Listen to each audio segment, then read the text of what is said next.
नमस्कार, मैं हूं विवेक श्रीवास्तव। यूं तो मौका होली का है, पर मौसम चुनाव का है। ऐसे में सियासत, रंग और ढंग दोनों बदल रही है।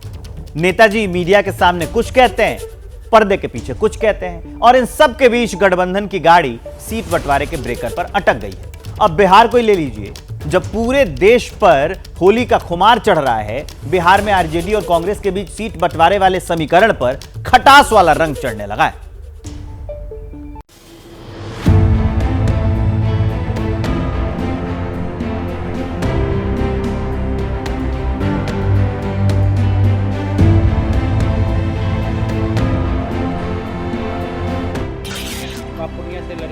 बिल्कुल लड़ेंगे। हमारे राष्ट्रीय अध्यक्ष हमको लोकसभा लड़ाएंगे तो बिल्कुल लड़ेंगे। दुनिया छोड़ देंगे, पूर्णिया नहीं छोड़ेंगे।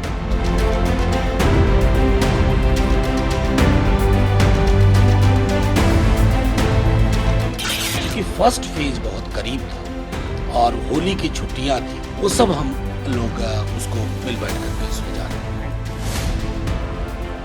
लालटेन वाली पार्टी के नेताजी गठबंधन में ऑल इज वेल वाली फीलिंग ले रहे हैं। पिछले कई दिनों से ढिढोरा पीट पीट कर बता रहे हैं कि बिहार में हाथ के चुनाव निशान वाली पार्टी के साथ सीटों का समीकरण आज बनने वाला है, कल बनने वाला है, लेकिन गठबंधन बनेगा कैसे खुद बूझ नहीं पा रहे।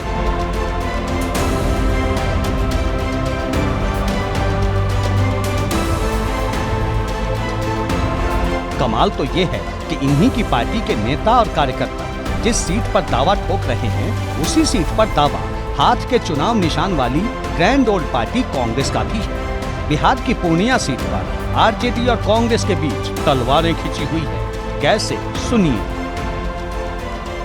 जीना यहाँ, मरना यहाँ, तेरे सिवा जाना कहाँ। मैंने कल ट्वीट भी कर दिया है कि पूर्णिया दुनिया छोड़ देंगे, पूर्णिया ना छोड़ेंगे। जो भी जिम्मेदारी नेतृत्व देगी उस कर्तव्यों का निर्वहन करेंगे। विश्वास मेरे लिए सबसे महत्वपूर्ण है। चुनाव लड़ना होगा तो सिर्फ पूर्णिया से लड़ेंगे, कहीं और से नहीं। हमारे जनता जो है तैयार है, पूर्णिया का जनता, और बिल्कुल एकदम एड़ी चोटी लगा करके हमारे जनता बेसब्री से इंतजार कर रहे हैं कि कब आप आइएगा मैदान में। हम लोग बिल्कुल तैयार हैं। तो आप पूर्णिया से लड़ेंगे? बिल्कुल लड़ेंगे। हमारे राष्ट्रीय अध्यक्ष हमको लोकसभा लड़ाएंगे तो बिल्कुल लड़ेंगे। तो भैया, बिहार में महागठबंधन की गाड़ी सीटों के भंवर जाल में उलझ गई है। इधर के नेताजी, उधर के नेताजी रोज रोज मीडिया के माइक पर बात बनने का दावा ठोकते हैं, फिर चेहरे से कैमरा हटते ही अपनी अपनी पार्टी के पक्ष में हुंकार भरते हैं, क्योंकि सवाल सीट का है और सीट से आगे सत्ता का। पहले कह चुका हूं कि गठबंधन धर्म का जो पालन होना चाहिए वो नहीं हो रहा, और क्यों नहीं हो रहा है इसका कारण तो बस वही बता सकते हैं। इसका अंजाम क्या होगा? देखिए साहब, हम लोगों ने एक तय किया है कि जितनी सीटें हमारे पास 2019 में थी उससे कम हम नहीं लेंगे इस बार, और नहीं लेंगे तो फिर समझौते के बारे में सोचेंगे कि आफ्टर ऑल ये समझौता जो है वो किसी आधार पर बेस्ड है, और वही आधार माना नहीं जा रहा है, तो फिर समझौते का मतलब क्या हुआ? समझ में आया ना? पूरे देश पर भले ही होली का खुमार चढ़ रहा है, लेकिन सियासत के गलियारों में चुनावी बयार जरा जोर से बह रही है। इतनी जोर से कि जैसे ही हाथ वाली पार्टी के झंडा बढ़ता, निखिल कुमार ने सम्मानजनक सीट न मिलने पर गठबंधन में टूट का सिक्का उछाला। सीट बंटवारे से पहले प्रत्याशियों के नाम का ऐलान कर रही लालटेन चुनाव निशान वाली लालू यादव की पार्टी फौरन गठबंधन के ट्रैक पर आ गई। पहले मीटिंग के जरिए सीट बंटवारे का मुद्दा सुलझाने की बात कही, फिर बिना देर किए लालू यादव के सुपुत्र और बिहार के नेता प्रतिपक्ष तेजस्वी यादव दिल्ली रवाना हो गए सीट बंटवारे का रास्ता निकालने के वास्ते। पूरी तरह से विचारों पर आधारित, संकल्पों के साथ और सम्मान के भाव के साथ जो इंडिया गठबंधन का निर्माण किए हैं, और इंडिया गठबंधन को जिस तरह से जनता का विश्वास मिल रहा है वो स्पष्ट रूप से दिख रहा है, और हम मजबूती के साथ अपने संकल्पों को लेकर के अपने विचारों के साथ आगे बढ़ रहे हैं। तो साहब, बात घूम फिर कर वही है कि सीट बंटवारे पर वरिष्ठ नेताओं की मुलाकात होगी, फॉर्मूले पर बात होगी, तेजस्वी यादव भी इसीलिए पटना से उड़कर दिल्ली पहुंचे हैं। लेकिन हम आपको बता दें कि साहब आरजेडी और कांग्रेस के बीच पेच फंसा कहां है। आरजेडी कांग्रेस को 7 से ज्यादा सीट देना नहीं चाहती। कटिहार, बेगूसराय और पूर्णिया सीट पर पेच फंसा हुआ है। इस पर आरजेडी ने बिहार की 40 में से 13 सीटों पर उम्मीदवारों का ऐलान कर दिया। बिहार में महागठबंधन की सहयोगी सीपीआई-एमएल ने आरा, काराकाट, नालंदा सीट, सीपीएम ने खगड़िया सीट और वामपंथी पार्टी सीपीआई ने बेगूसराय सीट पर अपना उम्मीदवार उतार दिया है। आरजेडी और वामपंथी पार्टियों के इसी कदम ने कांग्रेस के पटना और दिल्ली के दफ्तर में बैठे नेता भड़के हुए हैं, क्योंकि भैया एक तो कांग्रेस कम से कम 10 सीट पर चुनाव लड़ना चाहती है, दूसरा वामपंथ का चोला उतार कांग्रेसी हुए कन्हैया कुमार की सीट सीपीआई ने फंसा दी है। सीपीआई बेगूसराय सीट छोड़ नहीं रही तो कांग्रेस कन्हैया कुमार के लिए हर हाल में बेगूसराय।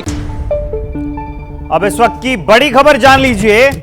वीके सिंह का चुनाव नहीं लड़ने का ऐलान हो गया है। मतलब वीके सिंह अब चुनाव नहीं लड़ेंगे। उन्होंने कहा है कि 2024 में चुनाव नहीं लड़ूंगा।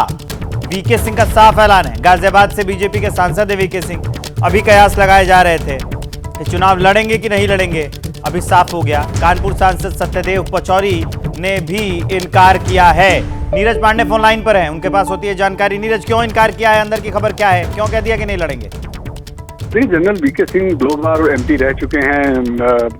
गाजियाबाद से तीसरी बार उन्होंने टिकट के लिए दावेदारी पेश की थी, लेकिन भारतीय जनता पार्टी ने वहां से वेस्ट समाज के किसी प्रतिनिधि को टिकट देने का मन बना लिया है। और मेरी जानकारी में है शायद अतुल गर्ग, जो पूर्व मेयर रहे हैं, पूर्व मंत्री रहे उत्तर प्रदेश सरकार में, उनको भारतीय जनता पार्टी गाजियाबाद से चुनाव लड़ा सकती है। कल की जो कोर कमेटी की बैठक और उसके बाद फिर केंद्रीय चुनाव समिति की बैठक हुई थी, उसमें अतुल गर्ग के नाम का चर्चा भी हुई थी। तो इसके बाद आज जनरल वीके सिंह का ये ट्वीट आना, इससे साफ हो गया है कि उन्हें शायद पार्टी की तरफ से ये इशारा कर दिया गया होगा कि आपको हम चुनाव नहीं लड़ा रहे हैं, बल्कि आपकी भूमिका कुछ बदल रहे हैं, आपको कुछ नई जिम्मेदारी दे रहे हैं। इसलिए जनरल वीके सिंह ने आज ये ट्वीट किया है और ट्वीट करके उन्होंने ये स्पष्ट किया है कि वो चुनाव नहीं लड़ना चाहते हैं। उनका जो ट्वीट है, देखिए अगर आप देखें तो बहुत लंबा चौड़ा, उन्होंने साफ तौर पे कहा कि मैंने सैनिक के रूप में इस देश को सेवा दी, 10 साल में गाजियाबाद के सांसद के रूप में रहा। इस दौरान तमाम तरह के लोगों के साथ जुड़ा, उनका विश्वास जीता, उनके लिए काम किया। ये मेरे लिए बड़ा भावनात्मक है, लेकिन 2024 के चुनाव में नहीं लड़ूंगा। ये निर्णय साफ बताता है कि भारतीय जनता पार्टी ने जब भी कोई बड़ा लीडर इस तरह का निर्णय लेता है तो उसमें भाजपा की सहमति होती है और भाजपा के सीनियर लीडर्स उनको समझा देते हैं कि आपके लिए शायद हमने कोई नई भूमिका तय कर दी है, इसलिए आप इस तरह का मैसेज कर दीजिए। तो अब ये वीके सिंह का पोस्ट ये बताता है कि वो चुनाव नहीं लड़ेंगे। उनकी आप हमारे साथ बने रहिए। नीरज पांडे, एक और बड़ी अपडेट आ गई है, वो जानना जरूरी दर्शकों को। नवीन जिंदल बीजेपी में शामिल होंगे। ये बहुत बड़ी खबर मैं आपको बता रहा हूं। नवीन जिंदल बीजेपी में शामिल होंगे। कांग्रेस से इस्तीफा दिया है और अब बीजेपी के साथ होंगे। हाथ का साथ छोड़कर अब कमल थामने को तैयार। नवीन जिंदल बीजेपी में शामिल होंगे। ये बड़ी अपडेट हम आपको बता रहे हैं। कांग्रेस से इस्तीफा दिया और अब नवीन जिंदल जो है वो बीजेपी में शामिल होंगे। नीरज हमारे साथ लगातार फोन लाइन पर जुड़े हुए हैं। कब शामिल होंगे और इनके लिए क्या प्लान है, जरा बताइए नीरज। बिल्कुल, मैं आपको बता दूं कि नवीन जिंदल भारतीय जनता पार्टी में शामिल होने जा रहे हैं। इनफैक्ट जब मैं आपसे बात कर रहा हूं तो इस समय नवीन जिंदल भारतीय जनता पार्टी के मंच पर आ चुके हैं। विनोद तावड़े जो भाजपा के राष्ट्रीय महासचिव हैं वो उनको ज्वाइन करा रहे हैं। नवीन जिंदल हरियाणा के बड़े उद्योगपति हैं, जिंदल ग्रुप ऑफ इंडस्ट्रीज के चेयरमैन हैं और इस समय वो भारतीय जनता पार्टी में शामिल हो रहे हैं। कांग्रेस खेमे में ये बड़ी सेंध है। तो ये बहुत बड़ी सेंध है और एक बार जरा सुन लेते हैं सीधे प्रेस कॉन्फ्रेंस से। और हमारे राष्ट्रीय महामंत्री आदरणीय विनोद तावड़े जी, उनके बगल में बैठे हैं आदरणीय नवीन जिंदल जी। आज बड़े हर्ष और उल्लास का मौका है जब आदरणीय प्रधानमंत्री जी से और उनकी जो विकास यात्रा है पिछले 10 सालों से प्रभावित होकर बहुत सारे लोगों ने बीजेपी का दामन थामा है और जो उनकी अपनी जो सेवा करने की इच्छा है वो बीजेपी के प्लेटफॉर्म पे आके उन्होंने सेवा करने का काम किया है। आज उसी क्रम में क्रम में नवीन जिंदल जी हमारे पार्टी में प्रवेश कर रहे हैं, हम उनका स्वागत करते हैं। जैसा कि आप सभी लोग जानते हैं कि नवीन जिंदल जी 2 बार 2004 से 2009 और 2009 से 2014 तक कांग्रेस में से कुरुक्षेत्र से मेंबर ऑफ पार्लियामेंट भी रहे हैं। वो एक कांग्रेस पार्टी के सीनियर लीडर रहे हैं और उनका जो है हरियाणा में एक वर्चस्व रहा है। साथ साथ वर्तमान में अभी कांग्रेस पार्टी के मेंबर होते हुए वो जिंदल पावर एंड स्टील के वो चेयरमैन भी हैं और जिंदल ग्लोबल यूनिवर्सिटी के चांसलर भी हैं। उनकी जो रुचि रही है वो एजुकेशन में और क्लाइमेट चेंज, इस तरह की चीज़ों में बहुत रुचि रही है और साथ साथ देश उनको इस बात के लिए भी याद करता है कि जो हम तिरंगा फहराते हैं घर घर में, उसमें उनका भी बड़ा योगदान रहा है। मैं सबसे पहले आदरणीय विनोद तावड़े जी से आग्रह करूंगा कि वो पर्ची देकर उनका स्वागत करें।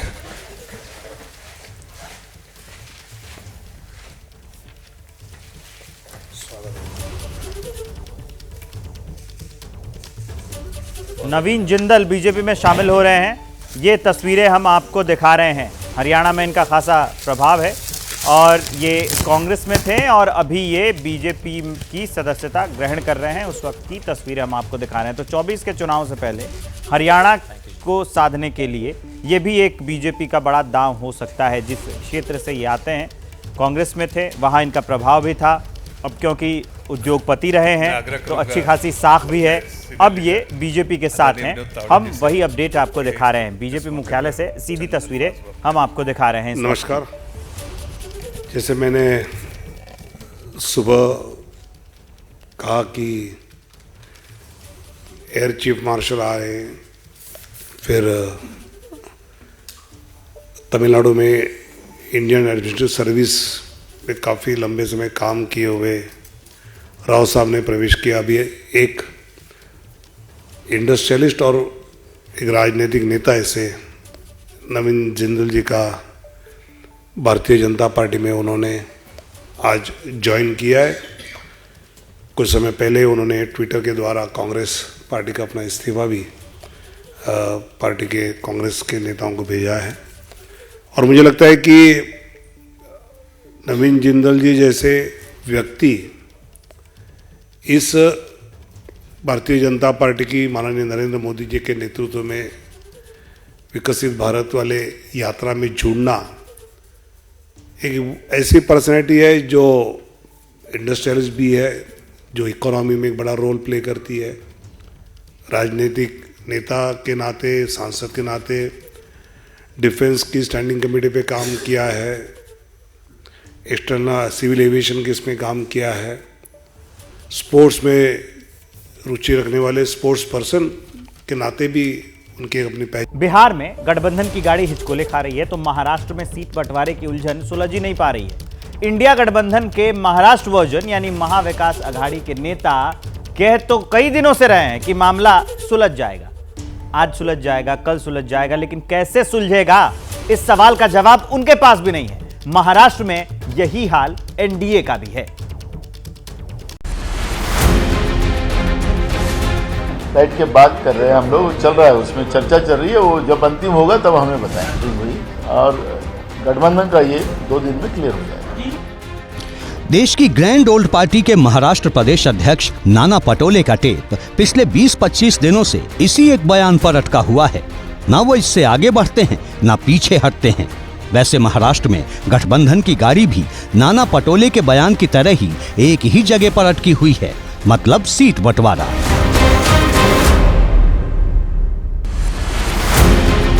इंडिया गठबंधन के महाराष्ट्र वर्जन यानी एमवीए के नेता पिछले 1 महीने से मुंबई से दिल्ली की दूरी नाप रहे हैं।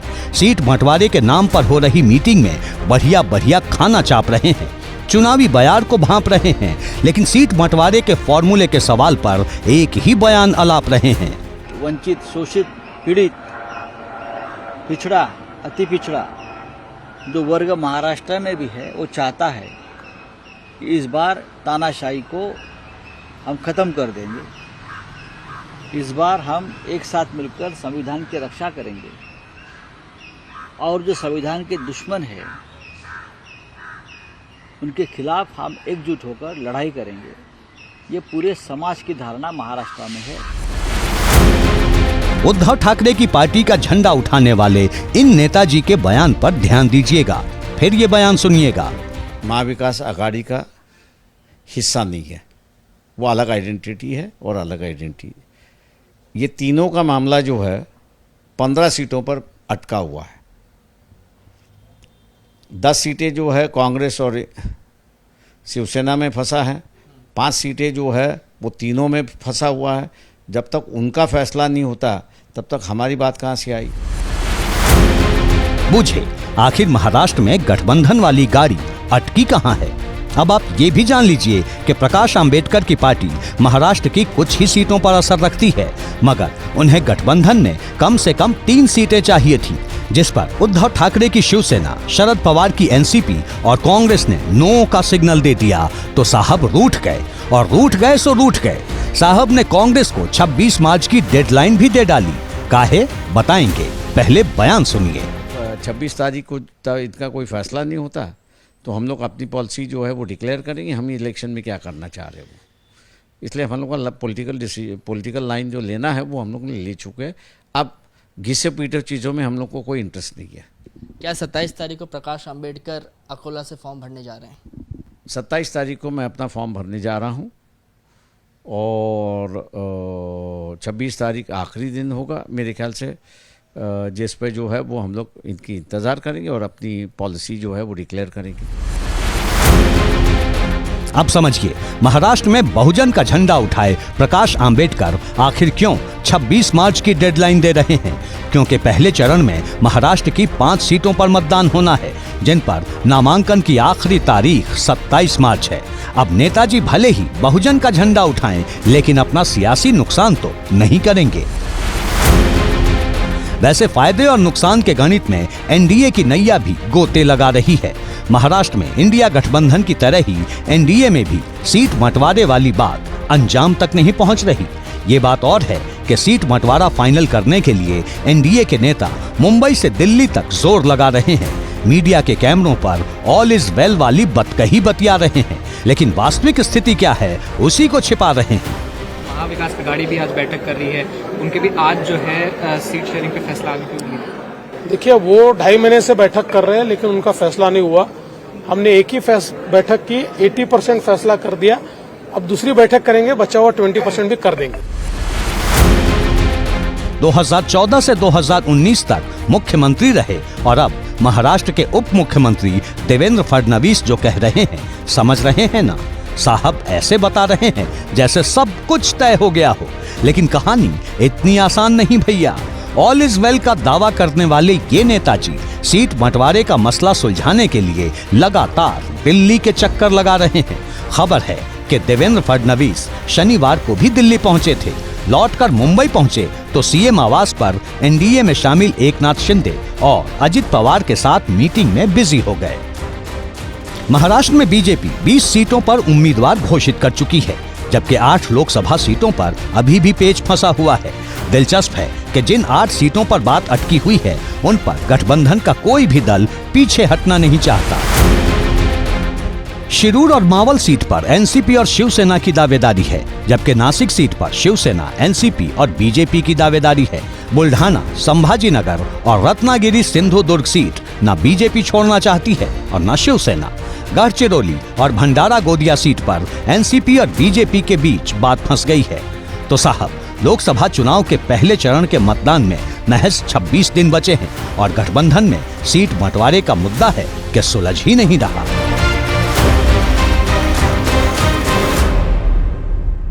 वक्त एक और ब्रेकिंग न्यूज आ गई है, वो जानिए। हरियाणा के हिसार सीट से है ये बड़ी खबर।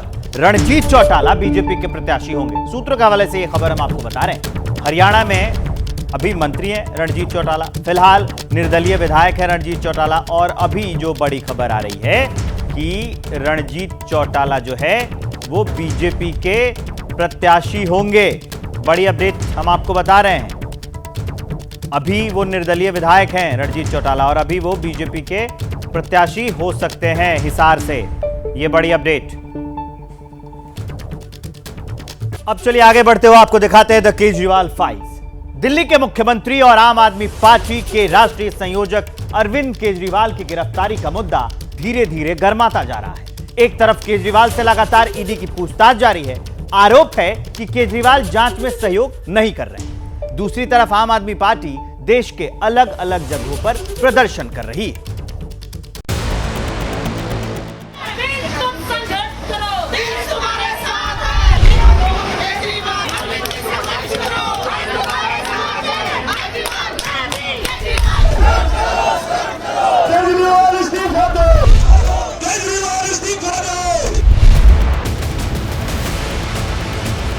आम आदमी पार्टी ने प्रमाण दे दिया है कि वो इस लोकतंत्र को शराब के घोटाले के पैसे से कलंकित कर चुके हैं। नैतिकता दूर दूर तक कहीं नजर नहीं आती। शराब जैसे घोटाले में शर्मनाक कृत्य करके जो जेल गया है, वो जेल से सरकार चला रहा है। दिल्ली का कोई भी व्यक्ति उनके समर्थन में आना तो छोड़िए, वो न दुख भी नहीं जताया।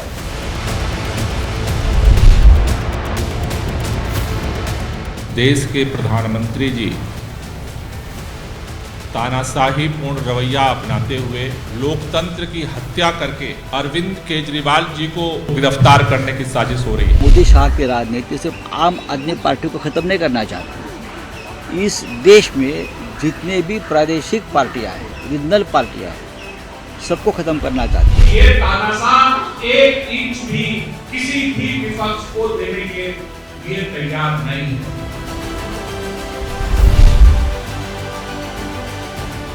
हमारे अरविंद केजरीवाल को जब तक रिहाई नहीं मिलेगी हम लोग होली नहीं मनाएंगे। ये लोकतंत्र की हत्या है। हमारे एक नेता अरविंद केजरीवाल जी को जो जेल में डाला गया है। आज हमने भ्रष्टाचार की होलिका का दहन किया। आम आदमी के लोगों के कार्यकर्ताओं की इस होली के समय भीड़ लगी होती थी। वो रंग अबीर गुलाल के साथ अपने मुखिया के पास पहुंचते थे त्यौहार को मनाने के लिए। लेकिन इस बार अगर आप तस्वीरें देखिए तो आपको यहाँ पर सिर्फ शांति नजर आएगी। 31 तारीख को एक बड़ी रैली हम लोग जो है दिल्ली में करेंगे। इंडिया गठबंधन एक बड़ी रैली करेगा।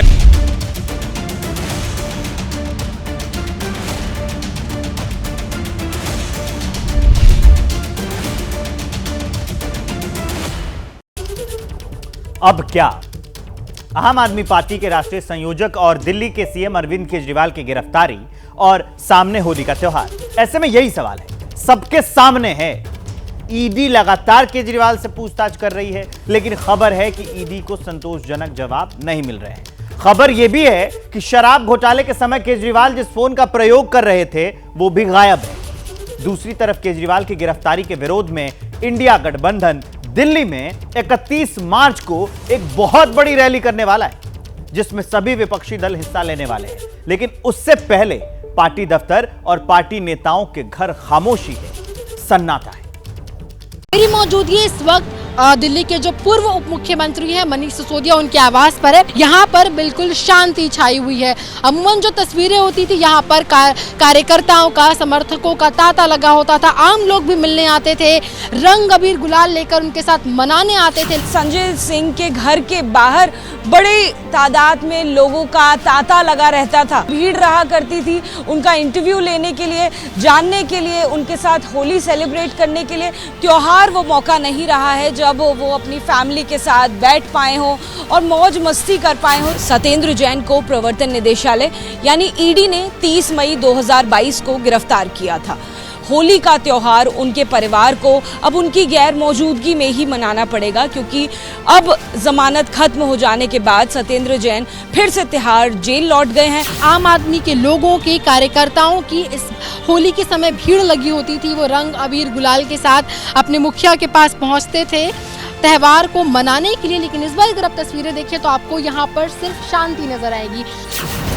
दिल्ली के सीएम हाउस से ईडी दफ्तर के बीच यूं तो करीब आधे घंटे की दूरी है, लेकिन इसी 20 मिनट वाले रास्ते ने ऐसे ऐसे मोड़ दिखा दिए जिनसे हिंदुस्तान की राजनीति पहले कभी नहीं गुजरी थी। देश ने कुर्सी पर रहते गिरफ्तार होने वाला पहला मुख्यमंत्री देख लिया। दिल्ली की जनता ने करप्शन के नाश का नारा देने वाले लीडर को करप्शन के ही केस में सलाखों के पीछे जाते देख लिया। लेकिन आम आदमी पार्टी के नेताओं ने गिरफ्तारी वाली आपदा में राजनीति का नया अवसर देख लिया।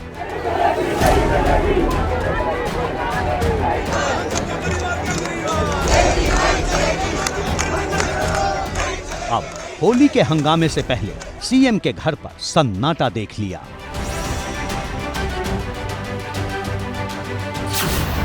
आम आदमी पार्टी के इन कद्दावर नेताओं के घर के सामने पसरा सन्नाटा कुछ इशारा करता है, इशारा बड़े तूफान का। ये तूफान से पहले की खामोशी है, जिसका ऐलान आम आदमी पार्टी ने अपने सहयोगी गठबंधन के बैनर तले कर दिया है। 31 तारीख को पूरी इंडिया अलायंस मिलके रामलीला मैदान में सुबह 10 बजे एक महारैली कर रही है। ये महारैली सिर्फ अरविंद केजरीवाल की गिरफ्तारी के खिलाफ नहीं है, ये महारैली आज देश में लोकतंत्र को बचाने के लिए। ये लड़ाई आम आदमी पार्टी की नहीं है, ये लड़ाई इंडिया गठबंधन की नहीं है, ये लड़ाई देश में लोकतंत्र को बचाने के लिए है, संविधान को बचाने के लिए, आपके वोट के अधिकार को बचाने के लिए है। दिल्ली के सीएम अरविंद केजरीवाल की ये होली हिरासत में बीतेगी और उनकी ये होली बदरंग हुई है दिल्ली शराब घोटाले की वजह से। इस मामले में आरोपी बनाए गए अरविंद केजरीवाल को 6 दिन प्रवर्तन निदेशालय यानी ईडी की कस्टडी में बिताने होंगे, जो 28 मार्च को खत्म हो रही है। उसी के मद्देनजर इंडिया ने अपना शक्ति प्रदर्शन रखा है। शक्ति प्रदर्शन दिल्ली के उसी रामलीला मैदान में है जहां से आम आदमी पार्टी की राजनीति ने जन्म लिया था, उसका विकास हुआ और सियासत में नन्हे कदम रखना और चलना सीखा। रामलीला मैदान एक ऐतिहासिक जगह है। देश के बड़े बड़े आंदोलन रामलीला मैदान से शुरू हुए। आम आदमी पार्टी का उदय रामलीला मैदान से हुआ। इंडिया अलायंस के तमाम बड़ी पार्टियों के शीर्ष नेता शामिल होंगे और वो पूरे हिंदुस्तान और विश्व को यहाँ से मैसेज देंगे। दूसरी तरफ बीजेपी केजरीवाल पर बड़े आरोप लगा रही है। केजरीवाल, उनकी गिरफ्तारी, उसके पश्चात ईडी में उनकी कस्टडी 28 मार्च तक, इस पूरे विषय को लेकर अरविंद केजरीवाल ने दिल्ली हाईकोर्ट में अपील किया था। उन्होंने अपील किया था कि उनकी गिरफ्तारी गैर कानूनी है, उनकी गिरफ्तारी इलीगल है। दिल्ली हाईकोर्ट ने तुरंत सुनवाई पे मना कर दिया है, किसी प्रकार का स्टे नहीं लगाया। इन सब से इतर आम आदमी पार्टी ने अपना विरोध जारी रखा है।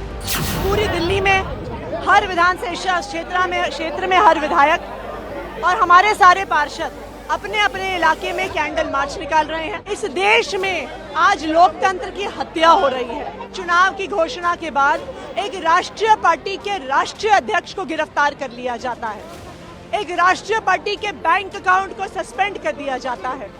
2 दिन से आम आदमी पार्टी का ऑफिस सील हो गया है।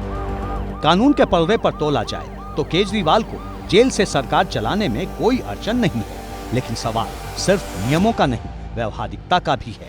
क्योंकि केजरीवाल के पास कोई मंत्रालय बेशक न हो, लेकिन वो ओवरऑल गवर्नेंस देखते हैं। इसी के तहत कस्टडी से ही सीएम ने जल मंत्रालय को लेकर नोट के जरिए आदेश जारी किया। केजरीवाल के आदेश के बाद जल मंत्री आतिशी ने प्रेस कॉन्फ्रेंस भी की। आतिशी ने सीएम के इस नोट का जिक्र किया। नोट में अरविंद केजरीवाल ने दिल्ली के कुछ इलाकों में पानी और सीवर से जुड़ी समस्याओं का जिक्र किया। हालांकि ईडी की रिमांड में दिल्ली के सीएम एजेंसी का सहयोग नहीं कर रहे, ऐसा बताया जा रहा है। इस वक्त हम ईडी मुख्यालय के बाहर मौजूद हैं और इसी मुख्यालय के अंदर अरविंद केजरीवाल से जो ईडी की पूछताछ है वो लगातार चल रही है। अरविंद केजरीवाल 6 दिन की ईडी की रिमांड पर हैं और जो सूत्र हमें जानकारी दे रहे हैं उसके मुताबिक कल करीब 3.5 घंटे तक अरविंद केजरीवाल से पूछताछ की गई। अरविंद केजरीवाल पूछताछ में बिल्कुल भी सहयोग नहीं कर रहे हैं, वो किसी भी सवाल का सही तरीके से जवाब नहीं दे रहे हैं। करीब हफ्ते भर पहले की बात है जब ईडी ने हैदराबाद से के कविता को गिरफ्तार किया था। के कविता को मनी लॉन्ड्रिंग मामले में गिरफ्तार किया गया। इससे पहले ईडी की टीम ने उनके घर पर छापेमारी की थी। इसके बाद उनकी गिरफ्तारी की गई।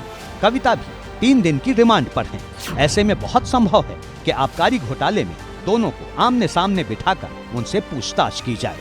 के कविता भी जो है वो ईडी की रिमांड पर है। कल के कविता को अदालत में पेश किया गया था, जहां पर ईडी ने 5 दिन की रिमांड की मांग की थी और के कविता की 3 दिन की रिमांड ईडी को मिल गई है। के कविता और अरविंद केजरीवाल का आमना सामना भी करवाना है। दोनों से एक ही सवाल के जवाब अलग अलग लिए जाएंगे। अगर जवाबों में विरोधाभास पाया जाता है तब दोनों को आमने सामने बिठाकर पूछताछ की जाएगी। के कविता के रिमांड के वक्त ईडी ने कोर्ट में ऐसे कई सबूतों का हवाला दिया था। ईडी ने 2021-22 के रूप से शामिल थी। असल में के कविता का एक असिस्टेंट है बुच्ची बाबू। ये वही शख्स है जिससे ईडी ने कई घंटे पूछताछ की थी। सूत्रों के मुताबिक सवाल जवाब के दौरान बुच्ची बाबू ने सबसे पहले अरविंद केजरीवाल का नाम लिया था। इसके बाद ईडी ने अरविंद केजरीवाल के आवास पर छापा मारा और फिर उन्हें गिरफ्तार कर लिया गया। लेकिन सवाल ये है कि जिस घोटाले ने देश की राजधानी की राजनीति में उथल पुथल मचा दी, जिससे एक सिटिंग सीएम को गिरफ्तार होना पड़ा, जिससे एक डिप्टी सीएम को सलाखों के पीछे जाना पड़ा, जिसमें खुद को कट्टर ईमानदार होने का दावा करने वालों पर करप्शन का दाग लगा, आखिर वो शराब घोटाला क्या है जिसने दिल्ली से दक्षिण तक की राजनीति को गरमा दिया है। 22 मार्च 2021 को दिल्ली के तब के डिप्टी सीएम मनीष सिसोदिया ने नई शराब नीति का ऐलान किया। उससे पहले तक दिल्ली में 60% दुकानें सरकारी और 40% प्राइवेट थी। 17 नवंबर 2021 को नई शराब पॉलिसी लागू कर दी गई। इससे शराब कारोबार से सरकार बाहर हो गई और दिल्ली में शराब की बिक्री निजी हाथों में चली गई। दिल्ली सरकार का दावा था कि नई शराब नीति से माफिया राज खत्म होगा। दिल्ली सरकार को करीब 3,500 करोड़ का राजस्व हासिल होगा। लेकिन दिल्ली सरकार की नई लेकर पॉलिसी का शुरू से ही विवादों से नाता जुड़ गया। 8 जुलाई 2022 को दिल्ली के मुख्य सचिव नरेश कुमार ने नई शराब नीति में घोटाले का आरोप लगाया। 22 जुलाई 2022 को उप राज्यपाल ने मुख्य सचिव की रिपोर्ट के आधार पर सीबीआई जांच के आदेश दिए थे। सीबीआई जांच के आदेश के बाद 30 जुलाई 2022 को दिल्ली सरकार ने नई शराब नीति को वापस लेने का फैसला किया। 17 अगस्त 2022 को सीबीआई ने शराब घोटाले में पहली एफआईआर दर्ज की थी। तब सीबीआई ने 13 लोगों के खिलाफ केस दर्ज किया था। जांच के दौरान दावा किया गया कि इस नीति से दिल्ली सरकार को 144 करोड़ रुपए का नुकसान हुआ। आरोप लगे कि कुछ लाइसेंस लेने वालों को फेवर किया गया, लाइसेंस फीस माफ की गई और बदले में मोटी रकम वसूली गई। 19 अगस्त 2022 को मनीष सिसोदिया के घर पर सीबीआई ने रेड की। 22 अगस्त 2022 को इसी मामले में ईडी ने केस रजिस्टर किया। 17 अक्टूबर 2022 को सीबीआई ने सिसोदिया से 9 घंटे तक पूछताछ की। 19 फरवरी 2023 को सीबीआई ने सिसोदिया को पूछताछ के लिए बुलाया, लेकिन वो नहीं गए। इसके बाद 26 फरवरी 2023 को सीबीआई ने मनीष सिसोदिया को पूछताछ के बाद गिरफ्तार कर लिया। इसके करीब 10 दिन बाद 9 मार्च 2023 को ईडी ने भी मनीष सिसोदिया की गिरफ्तारी की। तभी से मनीष सिसोदिया जेल में है। कथित शराब घोटाले की जांच जैसे जैसे आगे बढ़ती गई तो इसमें कई हाई प्रोफाइल चेहरे भी सामने आते गए। जांच एजेंसियों ने कई लोगों को आरोपी बनाया तो कई लोगों की गिरफ्तारियां भी हुई। इस बीच स्कैम में आम आदमी पार्टी के सांसद संजय सिंह का नाम भी सामने आया। ईडी ने दावा किया था कि संजय सिंह मनी लॉन्ड्रिंग और आरोपियों की मदद करने में शामिल थे। ईडी ने संजय सिंह और उनके करीबियों के ठिकानों पर छापेमारी की थी। छापे के बाद संजय सिंह ने ईडी और सरकार को चुनौती दी थी। संजय सिंह ने कहा था कि अगर हिम्मत है तो उन्हें गिरफ्तार करके दिखाएं, जिसके बाद संजय सिंह को भी 4 अक्टूबर 2023 को गिरफ्तार कर लिया गया। फिलहाल आम आदमी पार्टी के नंबर 1 स्टार प्रचारक की गिरफ्तारी के बाद सवाल उठ रहे हैं कि लोकसभा चुनाव में आम आदमी पार्टी कैसे प्रचार करेगी। क्या पार्टी का फोकस लोकसभा चुनाव के प्रचार से हट गया है? आम आदमी पार्टी के संगठन महामंत्री संदीप पाठक ने पार्टी की रणनीति का खुलासा किया।